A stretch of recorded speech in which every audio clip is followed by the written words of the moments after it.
우리나라의 국가기관 공영방송은 KBS입니다. KBS에서 방영하는 여러 프로그램들 가운데 김영철의 동네 한바퀴가 있습니다.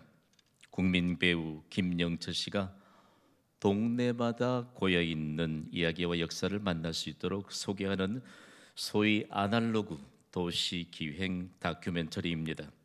자세히 보아야만 보이는 작은 것들의 보물찾기를 이어가는 매우 흥미로운 프로그램입니다. 지난해인 2021년 9월 4일에는 300년의 역사를 가진 제주 남원편이 방영되었습니다. 잠시도 눈을 뗄 수 없게 만드는 한 어르신이 출연했는데요. 1923년생으로 당시에 99세가 되는 어머니셨습니다. 이전에 서당이었던 집에서 기거하시는데 하얀 모시옷을 한 벌 입으셨는데 그 모습이 얼마나 정갈한지 99세 되신 어머님이 천자문을 줄줄 외우십니다. 그러더니요, 그 어려운 곱셈 문제를 본인이 직접 문제를 출제하시고 본인이 풀어내십니다. 정답을 검산하는데 주판으로 곱셈에 대한 답에 대한 검증을 해요. 얼마나 총기가 있던지. 그리고 손때가 묻은 정겨운 책 한 권을 펼치시면서 소개하는데 날마다 행적을 기록하고 있습니다. 오늘은 어디를 갔는지, 그리고 어떤 일을 했는지 짤막하게 기록한 내용이었는데요. 주일에는 이렇게 한 줄로 기록되어 있었습니다. 교회 가오다. 교회 갔다 오다는 뜻입니다. 다른 사람이 볼 수 없는 시선이 그분의 책에 꽂혔는데 주일마다 똑같이 기록되어 있습니다. 교회 가오다. 이 기록을 보면서 얼마나 가슴이 뭉클했는지 모릅니다. 주일마다 교회 가는 그 믿음으로 영원한 생명을 누리고 영원한 즐거움을 누리는 천국을 보장받습니다. 이 땅에 사는 동안 영원한 생명, 영원한 천국을 미리 누립니다. 주일마다 교회 가오다, 교회 갔다 오다. 이 한 줄의 기록이요, 얼마나 그분의 인생을 사는데 큰 일을 행하는 흔적이 되는지 모릅니다. 오늘을 사는 우리 인생을 한 줄로 기록한다면 교회 갔다 오다가 아니겠습니까? 가장 영광스러운 인생을 사는 것입니다. 저도 언젠가 제주에 가면 그 남원에 꼭 가보고 싶어요. 그분 집에. 제가 지금도 지난해 방영된 그 프로그램에서 만난 그 어머니가 얼마나 마음 가까이 계시는지 모릅니다. 이 한 줄의 인생 기록이 영원한 행복을 보장받고요, 하나님의 큰 일을 행할 수 있는 근거가 됩니다. 세상이 줄 수 없는 가치 있는 인생을 보장받습니다. 참 궁금하더라고요. 이분이 99세신데 어떻게 저런 품격과 그리고 저런 총기와 그리고 저분에게 묻어나오는 그 하나님의 권위를 어디로부터 받게 되었는가에 관한 이 궁금증이 완전히 풀려버리고 말았습니다. 여러분, 그러므로 오늘을 믿음으로 사는 자가 복이 있습니다. 주일에 하나님께 나와 예배하는 인생을 사는 자가 복이 있습니다. 우리 인생에서 가장 뚜렷하게 증거되는 믿음은 주일을 어떻게 보느냐에 따라서 아주 명확하게 증명됩니다. 이거 아세요, 여러분? 믿음으로 사는 아름다운 인생은 주일 예배 바탕 위에 세워집니다. 우리 인생도요, 가장 영화롭고 차원이 다른 인생으로 세워지는 것은 주일 예배 바탕 위에 세워지는 것입니다. 우리가 사는 세상에 믿음보다 더 귀한 것은 없습니다. 그래서 예수님은 공생의 기간 동안에 제자들에게 그리고 수많은 청중들에게 믿음을 가르치셨습니다. 오늘 우리에게 주신 누가복음 17장은요, 너무 귀중한 말씀입니다. 예수님이 제자들에게 가르치신 내용을 4개로 구분해서 신앙의 교훈으로 주신 내용을 기록하고 있는 성경이 바로 누가복음 17장입니다. 먼저 4개의 신앙 교훈을 예수님이 말씀하셨는데, 먼저는 걸려 넘어지게 하는 일들에 대해서 교훈하셨습니다. 그리고 용서에 대해서 교훈하셨고요, 세 번째로는 믿음에 대해서 교훈하셨고, 그리고 마지막으로는 종의 자세에 대해서 교훈하셨는데, 우리가 인생을 사는 동안 아무도 예외 없이 받아야 될 교훈이요, 그리고 아무도 예외 없이 만나게 될 삶의 정황이라는 사실이죠. 오늘은 무엇보다 중요한 믿음에 대한 가르침을 예수님으로부터 받습니다. 오늘 본문 5절은 사도들이 예수님께 요청하고 있는 역사적인 매우 특별한 사건을 기록하고 있습니다. 누가복음 17장 5절 말씀을 우리 소리 높여 읽어봅시다. 시작. 사도들이 주께 여짜오되 우리에게 믿음을 더하소서 하니 아멘. 누가복음에 등장하는 사도라 칭한 사람들은 예수님의 부르심을 받은, 선택을 받은 12제자입니다. 구별된 사람들이죠. 대단히 중요한 것은요, 성경에 사도라고 하는 단어가 우리 눈앞에 빨려 들어오면 사도는 어떤 사람들인가를 우리가 먼저 파악해야 돼요. 사도는 예수님과 직접적인 연관이 있는 사람들을 말합니다. 그런데 어떤 사람들이 사도의 자격 요건을 갖추게 되었느냐? 예수님으로부터 직접 부르심을 받은 자들입니다. 그리고 예수님으로부터 직접 가르침을 받은 자들이고요. 그리고 마지막으로는 예수님의 행적을 목격한 자가 사도라 칭함을 받습니다. 저도 예수님으로부터 직접 부르심을 받지 못했습니다. 직접 가르침도 못 받았지요. 그리고 예수님의 행적을 목격하지도 않았습니다. 오늘을 사는 모든 사람들 가운데 사도는 한 명도 없습니다. 사도에는 사도가 갖춰야 될 자격 요건이 있거든요. 여러분 주의하세요. 신사도라고 하고 사도운동을 펼치는 그 자체가 이단성으로 계속해서 치우치는 것입니다. 그래서 누가복음 10장에 등장하는 이 내용들 가운데 벌써 예수님의 가르침을 받고 있는 사람들은 모두 다 예수님의 제자 아닙니까? 그런데 거기에서 예수님으로부터 직접 부름을 받았던 12명의 제자들을 구별해서 사도들로 칭하고 있다는 말씀입니다. 그런데 이들이 예수님께 요청합니다. 뭐라고 요청했지요? 우리에게 믿음을 더하소서. 언뜻 보면요, 믿음을 더해달라고 했으니까 이건 뭐 별로 문제가 없지 않느냐. 여러분, 예수님이 사도들의 요청하고 있는 그 믿음에 관한 핵심을 지금 찌르고 있습니다. 대단히 중요한 것은 믿음을 더해달라고 요청하는 사도들의 그 중심을 예수님이 이미 파악하고 계셨다는 말씀입니다. 여러분, 믿음이라는 것이 뭘까요? 우리가 예수 그리스도를 구주로 믿는 순간 하나님은 우리에게 믿음을 선물로 주십니다. 그런데 그 믿음을 간직하고 소유하고만 있다고 해서 믿음의 증거가 나타나는 것은 아닙니다. 그러니까 굳이 해석하자면 예수님의 사도들이 예수님께 믿음을 더해달라고 요청한 것은 믿음을 물량적으로만 소유하고 있으면 믿음의 증거가 나타날 것을 기대하고 지금 요청하고 있다는 것이죠. 그러므로 그들은 믿음에 대해서 오해하고 있는 것입니다. 믿음을 명확하게 좀 우리 해석해 봅시다.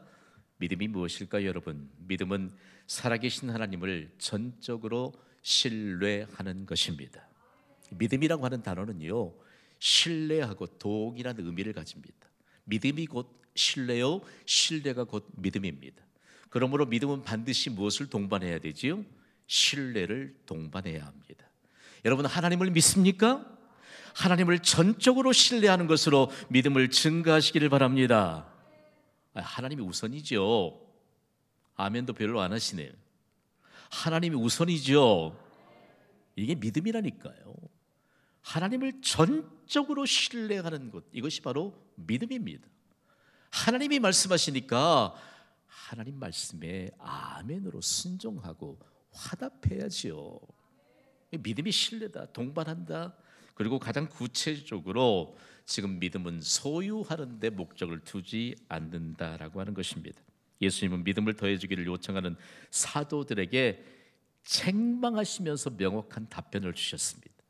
그 답변이 바로 오늘 본문이 누가복음 17장 6절 말씀입니다. 우리 함께 읽습니다. 시작. 주께서 이르시되 너희에게 겨자씨 한 알만한 믿음이 있었더라면 이 뽕나무더러 뿌리가 뽑혀 바다에 심겨라 하였을 것이요 그것이 너희에게 순종하였으리라. 아멘. 예수님은 사도들의 요청에 명확한 해답을 주셨습니다. 이 해답을 내가 몇 번이고 묵상하면서 예수님이 준 메시지를 받게 되었는데 강력한 도전이죠. 제가 예수님의 답변하면 여러분 뒤에 부분을 힘있게 선포해 주세요. 예수님의 답변, 작은 믿음으로 큰 일을 행하리라. 중요해요. 믿음이라고 하는 실제를 예수님이 가르쳐 주고 있습니다. 비로소 예수님의 제자들이 요청했다가 예수님이 답변하셨잖아요. 제자들의 가슴이 뛰기 시작합니다. 도대체 믿음의 실제가 무엇인가? 그리고 믿음이 어떻게 증거되는가를 비로소 알았기 때문입니다. 당시 역사가들이 그 현장을 해석하는 걸 보면요, 비로소 사도들, 거기에 모여있는 수많은 사람들이 가슴이 뛰기 시작했다. 왜냐하면 믿음이 과연 어떤 것인가라고 하는 것들을 이제 마음에 새겼기 때문입니다. 그러기 위해서 예수님이 두 개의 단어를 붙잡게 하셨습니다. 먼저는 겨자씨입니다. 믿음으로 겨자씨라고 하는 이 한 단어를 붙잡을 수 있게 되기를 주님의 이름으로 부탁을 드립니다. 예수님은 예수님의 제자들이 요청할 때 겨자씨 한 알에 초점을 맞추셨습니다. 여러분 혹시 겨자씨 보셨습니까? 제가 들고 있는 이 플라스틱 컨테이너에는요, 수많은 겨자씨가 들어있습니다. 눈에 보이지도 않아요. 많이 들어있습니다. 잘 보이세요? 안 보이지요?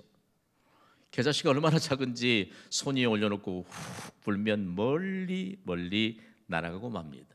그런데 이 작은 씨앗을 심기만 하면 싹이 틉니다. 그리고 싹이 자랍니다. 가지가 뻗고 공중에 날아가는 새들이 날아와 앉아서 쉴 만큼 나무가 된다는 사실입니다. 생명이 있기 때문입니다. 대단히 중요한 것은요, 예수님 당시의 영적 지도자들인 랍비들이 작은 사물을 비교할 때 세상에 가장 작은 것이 무엇일까라고 할 때 비교하면서 가르쳤던 소위 시청각 교재가 겨자씨였습니다. 그런데 너무 작고 보이지도 잘 않고, 그런데 여기에 생명력이 있다. 그런데 예수님이 제자들이 믿음을 요청했던 것에 대해서 믿음에 관해서 겨자씨에 대해서 말씀하고 있습니다. 보통 겨자씨 하나를 심으면 크게 자란 것은 4m쯤 자란다고 해요. 보통 1.2m에서 2m 정도 자란다는 연구 보고서가 있습니다. 그런데 예수님은 믿음에 대해서 겨자씨에 관해서 말씀하셨는데, 예수님은 천국도 겨자씨에 비유해서 말씀하셨습니다. 마태복음 13장 31절과 32절을 우리 함께 읽습니다. 시작.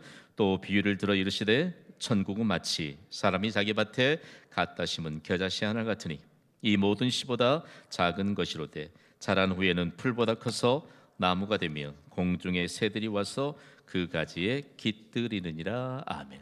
예수님이 거듭 강조하시면서 초점을 맞추는 것은 눈에 보인 커다란 사물이 아니요, 눈에 보이지도 잘 하지 않는 작은 것의 대명사인 겨자씨 하나에 초점을 맞추면서 믿음도 해석해 주시고, 그리고 천국 곧 하나님 나라도 해석해 주셨습니다. 여기에 교훈이 있습니다.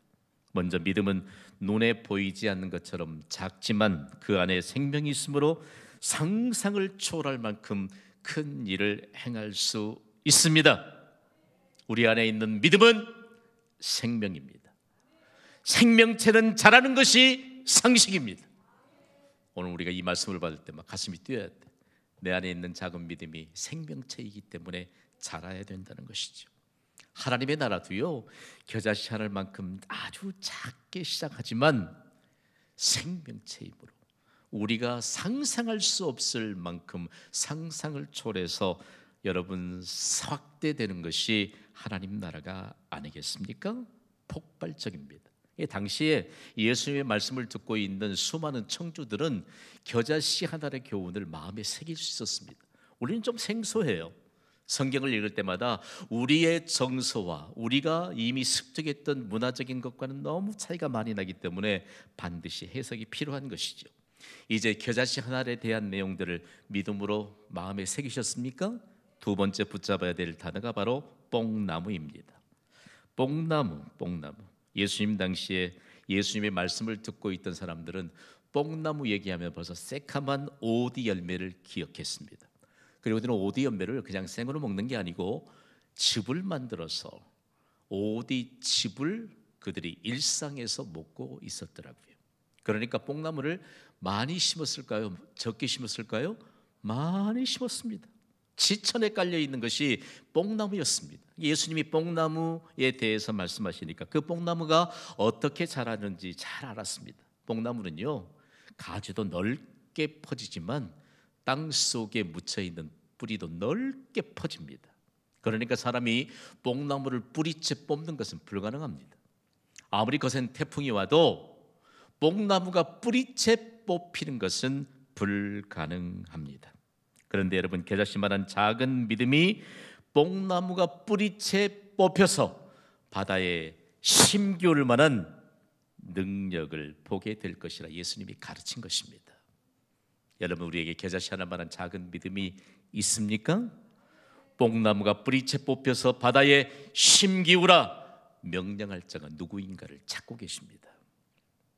오늘 우리가 믿음으로 이 예배를 드리는데 여러분, 믿음으로 예배하시기를 바랍니다.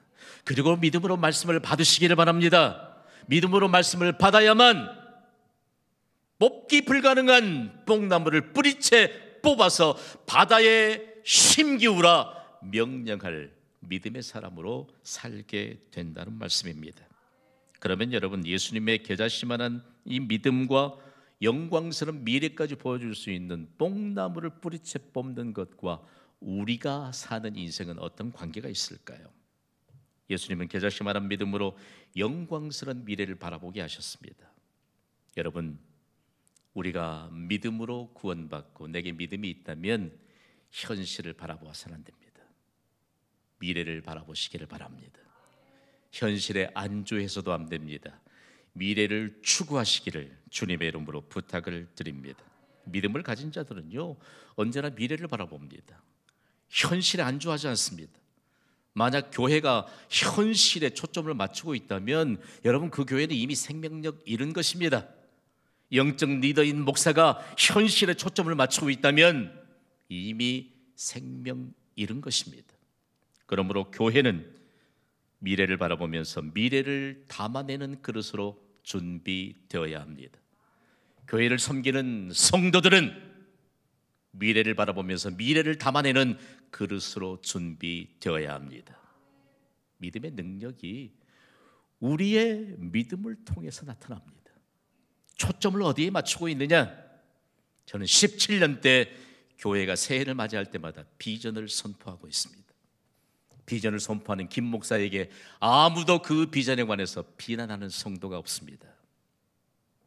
세상에 여러분이 지금 하나님이 주신 기업인 직장이나 사업장관, 교회는 차원이 다릅니다.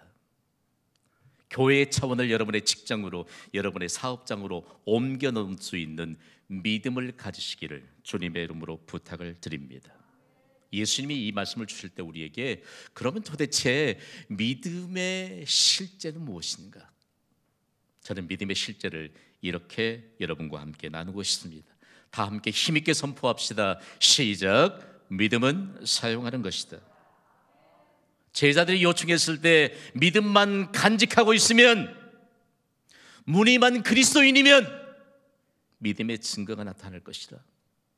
천만에요. 믿음은 사용해야만 증거가 나타납니다. 기독교 역사는 지금까지 믿음을 간직하고 있지 않고 믿음을 사용하는 한 사람 한 사람을 통해서 생명력 있는 기독교가 증거되었습니다. 그리고 생명력 있게 한 사람의 영혼의 가치가 천하보다 귀하다는 사실들이 증명되었습니다. 신학자요 장로교의 창시자인 존 칼빈은 사용함으로 복을 받았던 믿음에 대해서 경험적으로 이런 증거를 남겼습니다. 우리 함께 읽어볼까요? 시작. 믿음이란 저수지의 물을 집으로 끌어다주는 수도관과 같다. 믿음은 하늘의 보물을 내게로 가져다주는 수송 파이프이기 때문이다. 아멘. 대단히 중요합니다. 우리의 필요한 모든 것을 소유하신 분은 하나님이신 줄 믿습니까? 그분이 바로 내게 믿음을 선물로 주셨습니다. 믿음을 사용해야죠. 믿음으로 예배해야죠. 믿음으로 기도해야죠. 믿음으로 사역해야죠. 믿음으로 섬겨야죠. 믿음으로 예배하지 않고 믿음으로 기도하지 않고 믿음으로 섬기지 않으면 말이 많아집니다. 믿음의 증거는 나타나지 않습니다. 우리가 무슨 정치인들은 아니잖아요. 나중에 지키든지 못 지키든지 말하고 보자는 그런 부류의 사람들은 아닙니다. 우리에게는 믿음이 있으므로 믿음을 사용하면 믿음의 증거가 나타나기 때문에 그 믿음의 증거로 인생을 단장하며 펼치는 천하보다 귀중한 영혼의 가치를 드러내는 그리스도인으로 살아가시기를 주님의 이름으로 부탁을 드립니다. 이 성경을 살펴보다가 예수님으로부터 이 말씀을 받았던 사도들 그리고 청중들 곧 예수님의 제자들이 그렇게 작은 믿음으로 큰 일을 행하며 살았을까? 성경은 진리를 기록하고 있잖아요. 그들은 작은 믿음으로 큰 일을 행하면서 살았습니다. 예수님이 부활하시고 승천하신 이후에 예루살렘에 예수님이 약속하신 성령이 오셨습니까? 오시지 않았습니까? 오셨습니다. 그때의 성령이 오셨던 증거를 예루살렘에 사는 수많은 사람들이 보았습니다. 그리고 성령이 오심으로 교회가 탄생했습니다. 그날이 주일입니다. 예수님이 장사된 지 사흘 만에 부활하신 날도 주일입니다. 오늘 우리는 예수님이 부활하신 승리의 날인 주일에 하나님의 영광을 선포하며 예배 드리고 있습니다. 믿음의 증거가 나타나는 것이 상식인 줄 믿습니다. 오순절에 성령이 임하여서 예루살렘 거민들이 그 성령이 오신 증거를 보았는데 그때 베드로가 유대인들과 예루살렘에 있는 수많은 사람들에게 복음을 전했습니다. 여러분, 일시에 세례를 받고 신자가 된 사람이 3,000명이나 되었습니다. 할렐루야. 또한 제자들은요, 가는 곳곳마다 믿음을 사용했습니다. 베드로는 나면서부터 걷지 못하였던 한 사람이 성전 미문에 앉아서 구걸하는 것을 보았습니다. 그 시간은 주의 백성들이 성전에 기도하러 올라가는 시간이었습니다. 이 사람은 나면서부터 걷지 못했기 때문에 앉아서 구걸을 해야만 생명을 연장할 수 있는 사람이었습니다. 베드로와 요한을 보면서 손을 내밀고 눈을 마주쳤을 때 동전을 얻기 위해서 맞췄죠. 그때 베드로는 동전을 사용하지 않고 믿음을 사용했습니다. 사도행전 3장 6절의 증거를 함께 읽습니다. 시작. 은과 금은 내게 없거니와 내게 있는 이것을 내게 주노니 나사렛 예수 그리스도의 이름으로 일어나 걸으라. 아멘. 베드로의 손을 붙잡은 그가 일어났습니다. 그 자리에서 점프했습니다. 그리고 하나님을 찬송하며 베드로와 요한과 수많은 주의 백성들과 함께 하나님의 성전으로 들어갔습니다. 믿음을 사용해야 합니다. 믿음을 사용했습니다. 믿음을 사용하는 사람과 믿음을 사용하는 현장에 어떤 일이 나타났을지, 이 기적의 현장을 목격하면서 수많은 사람들의 말문이 막혔습니다. 그때 베드로가 복음을 전하였습니다. 그랬더니요, 많은 사람들이 예수님을 믿게 되었는데 남자의 수만 5,000명이나 되었습니다. 할렐루야. 오늘 살아가는 우리가요, 믿음을 사용해야 돼. 믿음을. 우리가 드리는 것이, 하나님께 드리는 것이 물질이라고 착각하지 마십시오. 우리가 하나님께 기껏 드리는 것이 시간이라고 착각하지 마십시오.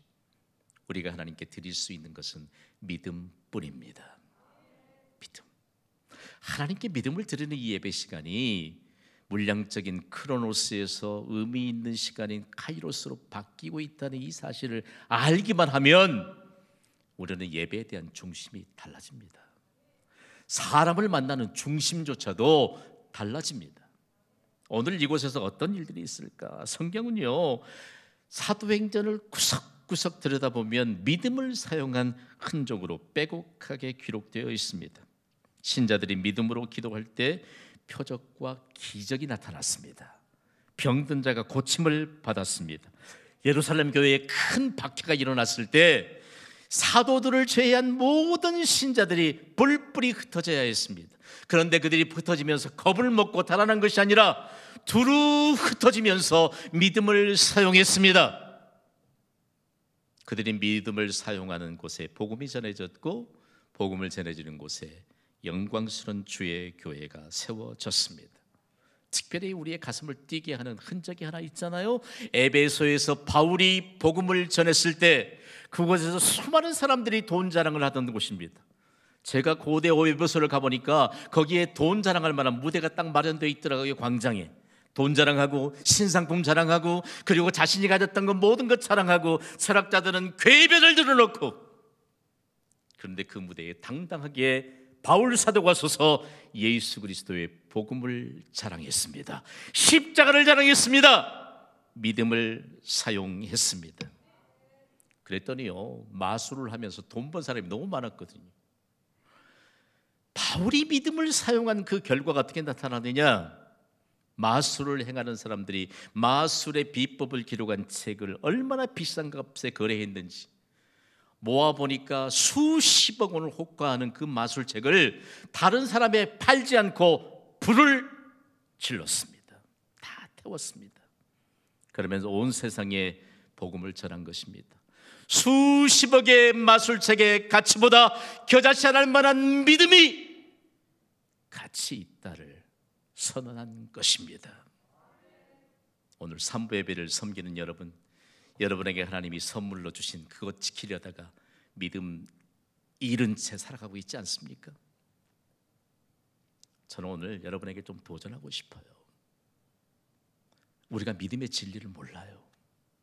믿음의 진리를 모르니까 믿음의 가치를 모르는 것이지요. 믿음의 가치를 모르니까 예배의 가치를 모르는 것입니다. 그래서 주저하는 것입니다. 믿음의 가치를 모르니까 기도의 가치를 모릅니다. 기도의 자리에 나오는 것을 주저하는 것입니다. 여러분, 우리가 자랑할 것은 믿음입니다. 겨자씨 않을 만한 믿음입니다. 여러분 생각해 보세요. 뭐 사람이 그냥 보면 다 평가받잖아요. 다 평가받잖아요. 제가 그래도 돈 벌려고 팔 걷어 붙이면 좀 돈 좀 벌었지 않겠습니까? 잘 생각해 보십시오, 여러분. 오늘 우리에게 있어서 하나님이 겨자씨 않을 만한 작은 믿음을 사용하기만 하면 큰 일을 행하리라 선포하셨습니다. 우리 가운데 성경 없는 분들 안 계실걸요. 성경이 여러분 집에 먼지 쌓이게 하는 그런 옛날 고전이 되지 않게 되기를 원합니다. 그리고 우리에게 있는 믿음을 묵혀두지 않고 사용할 수 있게 되기를 소원합니다. 우리가요, 성경에 생명을 걸고 핍박의 시대에도 복음을 전했던 그 사도들로부터 받았던 전통은 다름이 아닌 오늘 결론의 메시지입니다. 다 함께 선포합시다. 시작. 하나님을 신뢰하는 믿음으로 큰 일을 행하리라. 오늘은 좀 돈 얘기 좀 해야 되겠네요. 세상 어느 나라든지 화폐를 사용합니다. 각 나라에 사용하는 화폐는 화폐 그 자체로 가치가 있습니다. 그런데 세계에서 가장 가치 있는 화폐는 어느 나라 화폐입니까? US 달러입니다. US 달러 가치는 어디로부터 온 것입니까? 만약에 우리가 US 달러 가치가 어디로부터 온 것인가를 안다면 믿음의 가치를 알 수 있습니다. 전 세계에 가장 널리 통용되는 US 달러 지폐에도 동전에도 뒷면에는 In God we trust, 우리는 하나님을 신뢰한다는 문구가 새겨져 있습니다.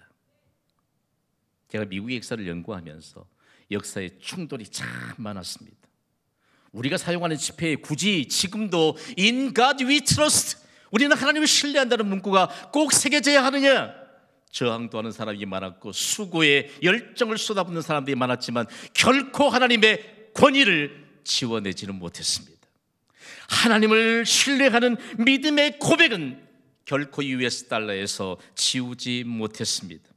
여러분, US 달러는 지금도 하나님을 신뢰하는 믿음이 세계를 지배하고 있는 분명한 증거입니다. 하나님을 신뢰하는 믿음이 내 인생을 지배하는 것이 복인 줄 믿습니다. 하나님을 신뢰하는 믿음이 우리의 가정을 지배하는 것이 복인 줄 믿습니다. 하나님을 신뢰하는 믿음으로 큰 일을 행하리라는 말씀을 받은 예배자 여러분, 오늘이 하나님을 신뢰하는 믿음으로 큰 일을 행하는 날입니다. 우리에게 있는 겨자씨 하나일 만한 작은 믿음을 사용하기 때문입니다. 우리가 믿음으로 맞이하는 내일이 하나님을 신뢰하는 믿음으로 큰 일을 행하는 날입니다. 우리는 내일 또 하나님이 선물로 주신 믿음을 사용할 것이기 때문입니다. 우리에게 주신 인생을 사는 동안 하나님을 신뢰하는 믿음으로 큰 일을 행하는 영광스러운 인생을 펼치시기를 주님의 이름으로 축원합니다. 이 시간